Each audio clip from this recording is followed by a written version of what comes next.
Now, our next session focuses on the Indo-Pacific power play, but not the kind our cricket team is indulging in at the moment down under. You have cricket on your mind again, Ayush? Cricket, football, sports basically. Right, we were just speaking to Mr. Abbot backstage, and he's the man who will be speaking with Vishnu Som shortly. And he was telling us that he watches cricket, but he's not that big a fan because he's been a rugby player, correct? But he is a fan of our country, India. As the 28th Prime Minister of Australia, Mr. Tony Abbot helped take the partnership between our two countries to new heights. It was under his leadership that Australia and India signed the landmark civil nuclear agreement, a symbol of deep trust and strategic alignment. And in his more recent role as Australia's special envoy on trade to India, he has continued to champion stronger economic ties, helping pave the way for the India-Australia Economic Cooperation and Trade Agreement, a major milestone in a growing trade relationship. Absolutely, a strong advocate of the Indo-Pacific idea and a longtime friend of India, Mr. Abbot has often described our nations as natural partners. Please join us in welcoming Tony Abbot, former Prime Minister of Australia, in conversation with him today, NDTV's very own Vishnu Som. Vishnu, you are going to be asking about which team, Vishnu, you're going to ask about which team we're rooting for in the series, Vishnu. Well, thank you both very, very much. Now, when it comes to India and Australia, we are absolutely incredible friends. Incredible for all sorts of reasons. But I think as we talk about the Asia-Pacific region and get into all the serious stuff, it would be a miss for me not to ask you a little bit about the cricket series coming up. Surely Australia isn't going to win, right? Well, we won last time, so why would we win again?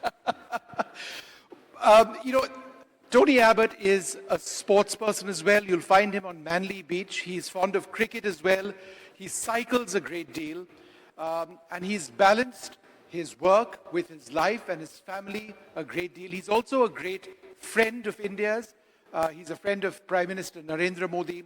And he's been somebody who's really driven the relationship between our countries. And it's wonderful that you could fly in for this event. Let me start by asking you, and we are talking about the Asia-Pacific region, and I promise I will ask about cricket at the end of all of this.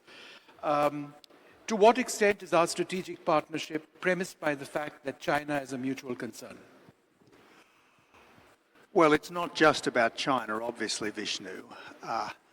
The relationship between Australia and India has been long and strong, a bit intermittent, but basically long and strong for the best part of 200 years.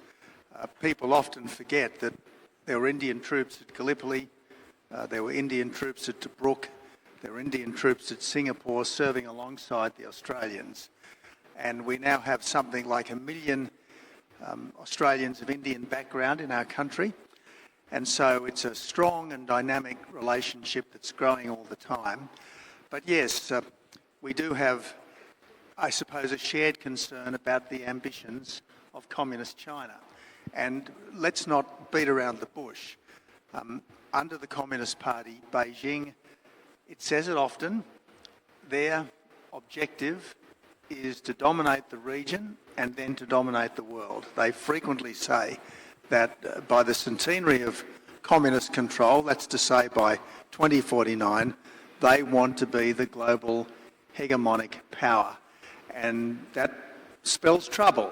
It spells trouble for all of China's neighbours, and in the end, it spells trouble for the wider world, because over the last couple of 100 years, we've been evolving in the direction of liberal, pluralist democracy under the long Anglo-American ascendancy. And if the dominant power changes and the dominant philosophy changes, well, then the world will change with it, and not necessarily for the better. How do you assume that it's not going to change? China is a growing economy, militarily now the largest navy in the world, the pace of their militarization unmatched perhaps in human history.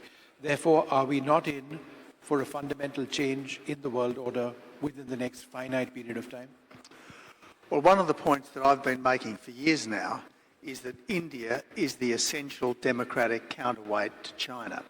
And India should not underestimate itself. India is now the world's most populous country.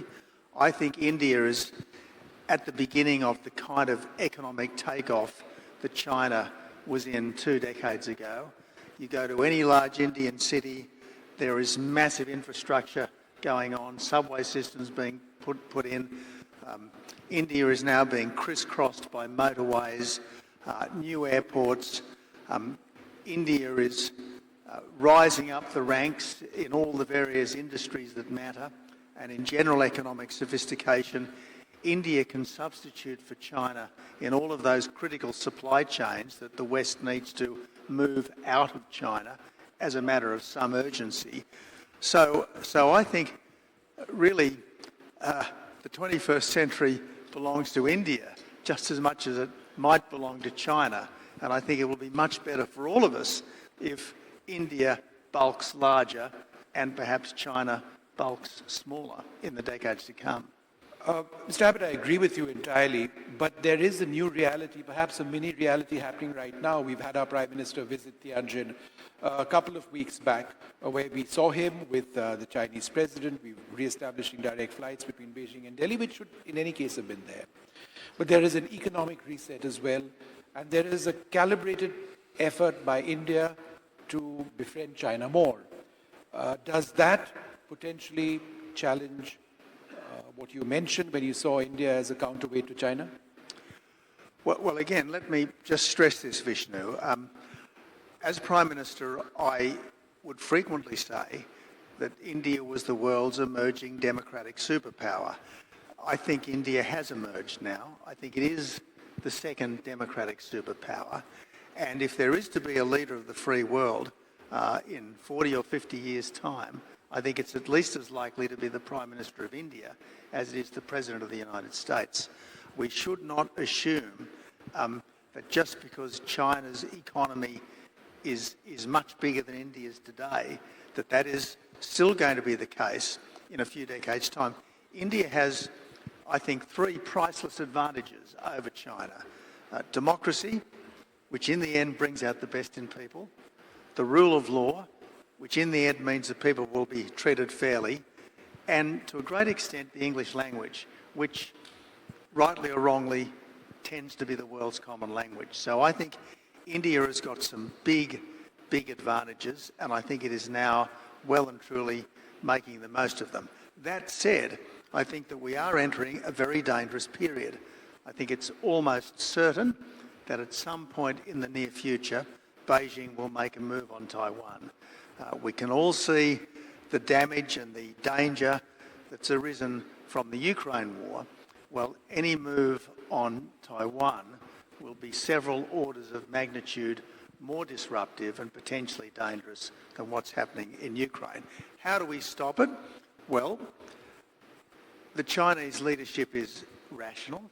It's a party dictatorship. It's not a personal dictatorship. It's certainly not a theocratic dictatorship. It is rational. And if Beijing thinks it's just going to be China versus Taiwan, they'll move. If they think it could be China versus a strong democratic partnership, well then they'll stay their hand. They need to keep thinking every day, not today. And the best way to persuade them that today is not the day is if they think they might lose. And who's going to defend Taiwan? Do you expect the United States to base soldiers in large numbers? Do you expect AUKUS to be a significant military player? Do you see Australian soldiers potentially doing the same? Well, if the Chinese are to fear that any attempt to seize Taiwan will fail, I think all those things need to be very real prospects. Now, I know the Americans have had this position of strategic ambiguity on Taiwan. I did notice that President Biden on 4 separate occasions said that America would defend Taiwan. We've had a couple of former Japanese Prime Ministers in Shinzo Abe and Taro Aso say that any attack on Taiwan would be existential for Japan, indicating that the Japanese see this as something that they could do even under their current constitution. And of course, if the Japanese were involved in a defence of Taiwan, almost certainly that would trigger America's alliance relationship with Japan, and then of course that would trigger America's alliance relationship with Australia. Now, we're talking about something that would be absolutely catastrophic. Let's be under no illusions. It would be a calamity almost unparalleled in human history, and yet we don't want a world dominated by totalitarian communism either, and we don't want to surrender the free peoples of the world, particularly China's neighbours, to domination. And this is why it's very important to appreciate that weakness is provocative, and the only way to secure the peace is through strength. And yet China continues to do whatever it's doing. I mean, on our own Himalayan frontier, we've seen so-called salami slicing. I mean, you know, incursions into territory, whether it's Indian or Bhutanese, Bhutan being such a small country. We've seen a lot of things in eastern Ladakh as well, closer to your part of the world, in the South China Seas. We've seen them, you know, create islands out of shoals and occupy these physically. The most rapid period of naval growth, ton for ton, in military history. Do you not believe that any Western alliance or any alliance of, Australia and the United States would still end up being, and Japan would still end up being overwhelmed with the pace of Chinese military activity? The short answer is no. I think it is possible to defend Taiwan. It is absolutely possible to defend Taiwan. I suppose that the danger is escalation. Now, we did see in the Korean War a direct clash between American and Allied forces, including Indians, and Chinese forces, which did not escalate. My hope, my prayer, my devout prayer, is that it never comes to this. If it does come to this, we have to hope and pray and be as wise as serpents, as well as innocent as doves. We have to hope and pray that it doesn't escalate. But the point I make is that the best way to ensure that nothing untoward happens is not to pretend that China has peaceful intentions. It is to be prepared to let China know every day that it cannot get away with this lightly, because I stress again and again and again, weakness is provocative. If Ukraine had been in NATO, there would have been no Putin invasion of Ukraine. It was only because the Russian dictator thought that Ukraine would be a pushover that he did what he did. Now, the Ukrainians have been absolutely heroic, and I believe that effectively it's the freedom of all that the Ukrainians are fighting for. So I wish that the democracies of the world had done more for them, but thank God, thus far at least, they have resisted mightily. And if President Trump does provide them with those Tomahawk missiles, I suspect they may be able to make the cost of continuing the war so high that Putin might decide that it just isn't worth it. It's interesting that you brought up Europe. I was coming to that. There's a fundamental realignment between the United States and Europe. I was at the Munich Security Conference. I heard J.D. Vance speak, where he essentially said that Europe had to be in charge of its own security, essentially throwing the premise of NATO under the carpet. How do you see these changed relations between Europe and the United States, which has been their security blanket? Well, you're right, Vishnu. Many countries, including my own, have basically been free riding on the United States. And with the partial exception of Britain, this has been particularly true of the countries of Europe. Europe, even just the EU, has a larger population than the United States. It has I think, a slightly larger GDP than the United States. So if it wanted to, it would be more than capable of fending for itself. And Donald Trump and J.D. Vance, and indeed earlier US presidents, have quite rightly told the Europeans that they need to lift their game. It's just that Trump has done it in a much more, shall we say, insistent and somewhat overbearing way. But it has had the desired effect. As we heard the German ambassador say earlier this morning, Germany is significantly and dramatically rearming. But old habits die hard. It's hard to shake complacency. When people get into a kind of torpor, it doesn't shift lightly. And the difficulty that the West has, not just, I mean, this is general in the West at the moment. There's a degree of economic stagnation, a degree of social fragmentation, rising strategic peril, and, if I may say, an element of spiritual malaise. We do not believe in ourselves as much today as we once did. And in the end, if you are to defend yourself and indeed assert yourself, there's got to be a high level of self-belief. Just linking to your comments on the situation in Europe and to Russia, Ukraine, India has a fiercely autonomous foreign policy. We continue to import Russian oil. We believe that this is in our self-interest. We have a huge country, a huge set of energy needs. America has a problem with that. Trump has repeatedly voiced his concern, and yet India believes we need to do what is in our self-interest. How would you look at this? Well, Vishnu, I absolutely understand that for a country like India, the biggest day-to-day challenge is how do we continue to lift people out of poverty and into the middle class. And India has been doing increasingly well at this, but there is still a long way to go. I mean, every village has to have electrification. Every home has to have sanitation. People need to come into the formal and not just be in the informal economy. So I absolutely understand why India feels that it's got to continue to develop. And let me just, on that point, say, please, don't fall for any of this nonsense about a green transition. You need affordable, reliable power.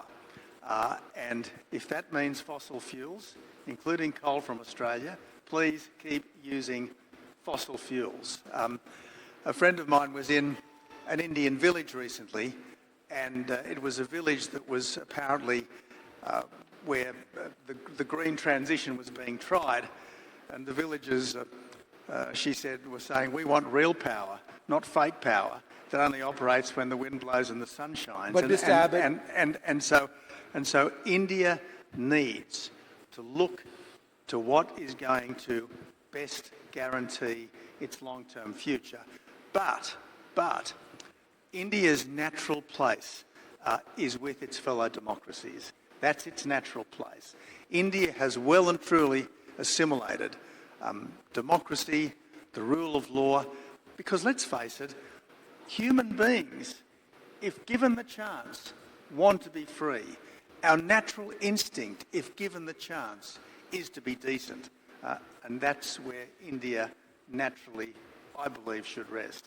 There is a double standard, though, in what our fellow democracies are doing. In as much as we are being lectured about continuing the import of Russian oil, which you deflected, you didn't quite answer my question. There are those... I'm a politician, of course I deflect. but I'll push you to this. Europe continues to meet some of its energy imports from Russia. America, it continues to import extremely sensitive nuclear-related material from the United States. And why is India being told to stop? Well, I think... Why should we be bullied into that? I think that's a very fair point you make, Vishnu. And while in the broad, I'm a supporter of President Trump, I think he misplayed his hand, if you like, recently when he whacked those punitive tariffs on India, particularly given that there are other countries that are cheating here, particularly China, that didn't get the same kind of treatment. I mean, one of the big mistakes that America made in the Cold War period was consistently tilting towards Pakistan, a military dictatorship, as opposed to India, a liberal democracy. For the last 20 years, the Americans very sensibly have been trying to rectify that.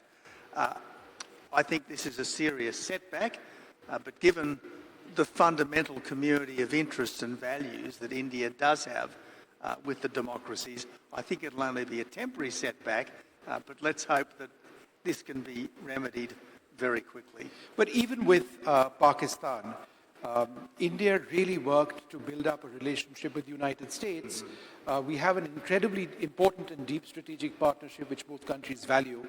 But the rhetoric that we've been seeing coming out of Washington in the last couple of months and the linking of India and Pakistan in statements when we always wanted these to be delinked. You know, you look at Pakistan as a separate entity, look at us as a separate entity, don't combine the two together. But then every other statement of Donald Trump seems to be having both India and Pakistan in it. So how are we to feel different or special or valued as deep strategic partners? As I said, I think that the President has struck some false notes, if I may say so. Now, no one's perfect, not even Donald Trump. So don't tell him I said that. I'll try not to. But we'll switch off the feeds of the White House right now. But as I said, I think always go back to the basics.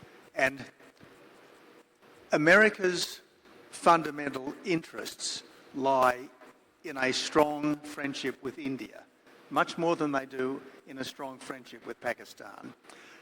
India's fundamental interests lie in a strong partnership with its fellow democracies, much less than with the dictatorships, much less than with the country that's nibbling away at its northern borders. So I think the fundamentals will reassert themselves. I just think it's most unfortunate that something impulsive and a bit inexplicable has suddenly happened. I mean, I honestly don't know why America, after 2 decades of tilting towards India, would suddenly and apparently quite capriciously have reversed that. The big problem that so many countries across the world face, and certainly over here, is the threat of terrorism.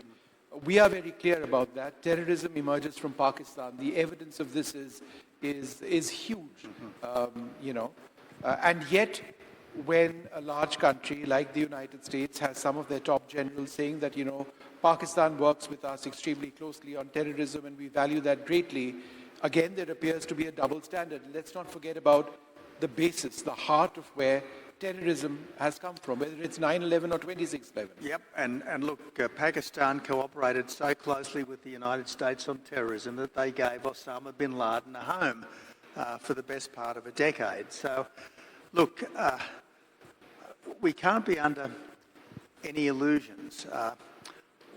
There are good people in Pakistan, and there are people in Pakistan who you'd want to work with collegially, but it is still at heart a military society with a strong Islamist streak. India is totally different, and I'm not saying that America should not work where it can with Pakistan. Of course it should, but it needs to know where its better friends are. I mean, when I was Prime Minister, I thought that I would do my best to work constructively with everyone, but you've always got to know where your friends are, and your friends are the ones where there's common interests, common values, and in particular a common history, and that's you've always got to realise that. Mr. Abbott, Australia is a destination for so many Indian students now. There are many who've gone on to become excellent Australian citizens. But in as much as that may be the case, we've seen attacks on Indians in your country as well, machete attacks, other attacks, murders, etc., etc. The police have been investigating that. Is there a concern that you share or that you have on people from India or the subcontinent being targeted by Australians who feel that a part of Australia's culture may be going away? Is that a worry for people? There are two issues here, Vishnu. Issue number one is immigration to Australia generally too high? And we've had absolute all-time record numbers over the last 3 years. Immigration to Australia has been running at roughly 500,000 a year, and that's double what it was before the pandemic, and it's about 4 times what it was under John Howard back 20 years ago. So immigration to Australia is too high, and it does need to be scaled back. But certainly our immigration policy will and must remain a non-discriminatory one. So that's one issue. The other issue is crime. Now, trust me, Melbourne has a crime problem. It's not crime that singles out any particular group of people. There's just a crime problem in Melbourne. There are these youth gangs that are out of control. The Victorian police have been, I think, weakened and demoralised by too much politically correct woke ideology. It's about time that the police once more took control of the streets, and that will make the streets of Melbourne and other cities in Australia safer for everyone, including Australians of Indian background. You've had the opportunity of engaging Prime Minister Modi on quite a few occasions. Could you tell us a little bit about that exchange and how that's really built up this relationship? And I ask this because when I started as a journalist 30-odd years back, I remember a situation where there was a great deal of concern that Australia and India weren't really allies. There were sonar buoys which were dropped by your reconnaissance aircraft near Indian destroyers, which were then promptly picked up by the Indian Navy, but that's a separate story, to this relationship which has gone a fair way under Modi. So could you tell us about that? I think what you're talking about, Vishnu, is sort of the Cold War hangover. I think that at least over the last 24 years, we've put that well and truly behind us. We now participate in the annual Malabar naval exercises. India, as I understand it, is now participating in our biannual Talisman Sabre exercise, one of the largest military exercises in the world that takes place in northern Australia. It was wonderful to see the... Pitch Black, right? Yeah, Talisman Sabre is the land exercise, Pitch Black is the air exercise. It was wonderful to see the very sophisticated exercises going on recently between the British Carrier Strike Group and the Indian Aircraft Carrier Force. So I think things are really picking up. But yeah, there was a period there. As I said, it was the unfortunate accompaniment of America's Cold War tilt to Pakistan, but excluding the tensions of the last couple of months, which I think is sort of like a passing sun shower, just a passing sun shower, not climate change, it's not climate change, it's just a bad weather event, that's all it is. Before we wrap this up, I have to ask you about cricket, where we started off from. I'm absolutely certain India's going to trounce you guys. Well, you didn't. I mean, we won 3-1 in the Test series. Fluke.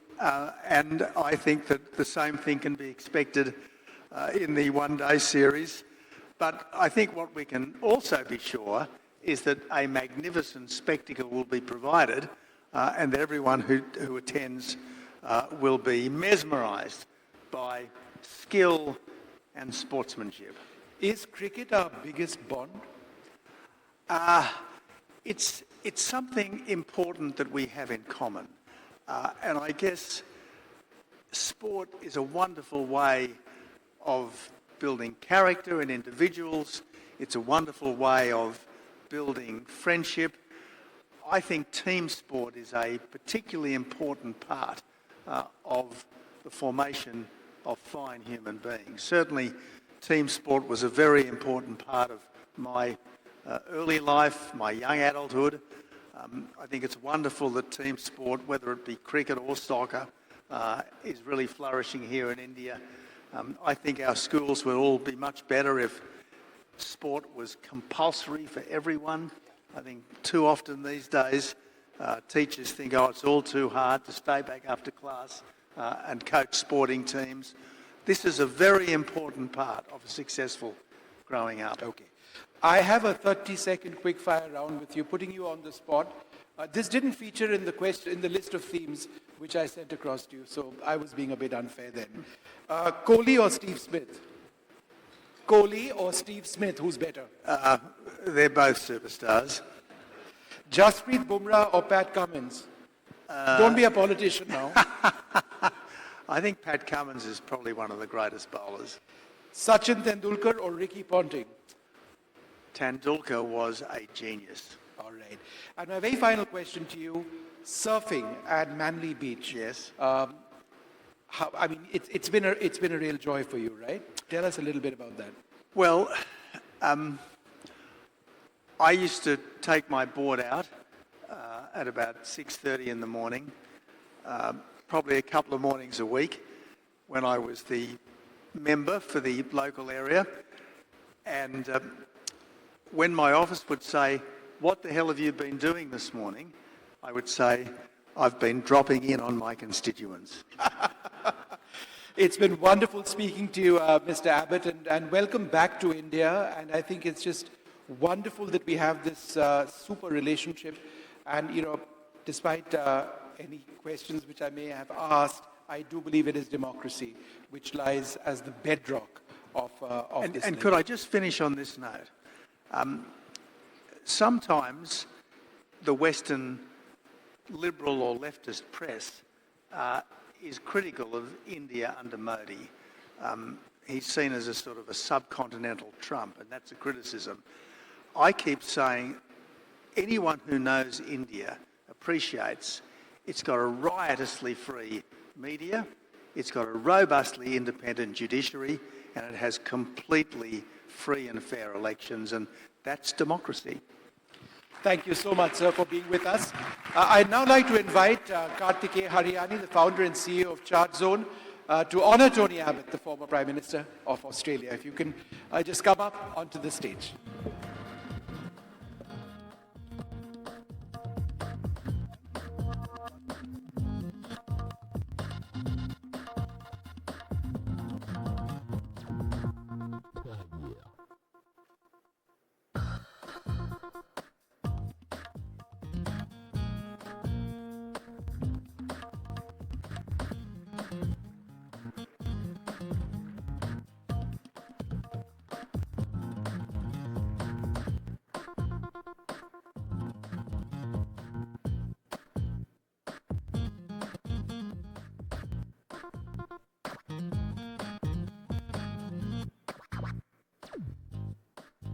Go.